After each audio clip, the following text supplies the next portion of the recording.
become a part of the African culture in that most events begin a few hours after the stated time. Can this narrative be changed, considering the fact that the Western world cannot be found wanting on this issue? During the colonial era, time management was key in the daily activities of people, irrespective of social class. This is according to Joshua Jegede, a non-Ghanaian who has been around since the colonial era. Life during the British time, and I was born in the British era, and I know the value of time. My parents use this to measure, so the specific time they don't know. They judge by the shadow. But now that we have moved into this new era, airplanes must run fast, trains must run on schedule, buses must run on schedule. Anything you don't do on schedule, you can't make it. So therefore, I strongly support and I strongly admonish Nigerians to adopt this, because no matter what you do, you base on time, and each one carries his own phone about. If you are not time conscious, how can you do this? It is an attitude with African that anytime you want to do something, maybe there's a meeting, we used to go later before the time given. But I don't think that is appropriate.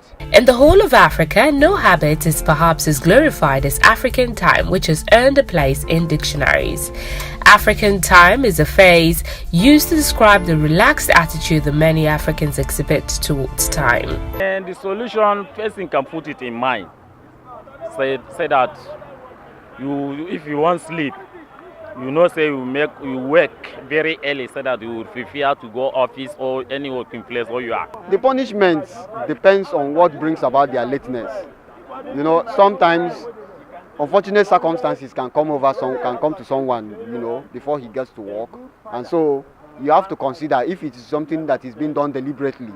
If it is not done deliberately, then I think there is no need for punishment. According to economic experts, no society can be productive if it doesn't value time. However, it appears the concept of African time is eaten deep into the yard and fabric of African race, that individuals provide excuse for tardiness and laziness. What implication does it have? Very bad image on the person. When you have a lot of people that are having this kind of attitude towards work, meetings and appointments, then their performance on aggregate level or macro level would reduce. By not understanding time or managing time well, we have lost money and we keep losing money. And so we haven't grown at the pace at which we should be growing. We haven't also grown our economy to the level that we should be growing our economy. It's part of what we're talking about. Productivity, GDP, growth, general output. African time or Africa time, according to Wikipedia, is the perceived cultural tendency in most parts of Africa toward a more relaxed attitude to time. This is sometimes used in a pejorative sense about tardiness in appointments, meetings, and events. African time has been traced to the polychronic nature of African cultures.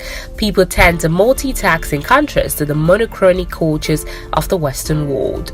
Germany and the United States are considered to be monochronic societies. This culture is rooted in the Industrial Revolution, where factory life required the labor force to be on hand and in place at an appointed hour. For Americans, time is a precious resource not to be wasted or taken lightly. The habit of late coming can only be addressed, according to individuals, if stringent measures are put in place to penalize those who are found wanting. For some, they believe if conscious efforts are made, then Africa will be an envy of nations in time to come. From Abuja, Oluwatobi Enitan, reporting for Rootstv, Nigeria.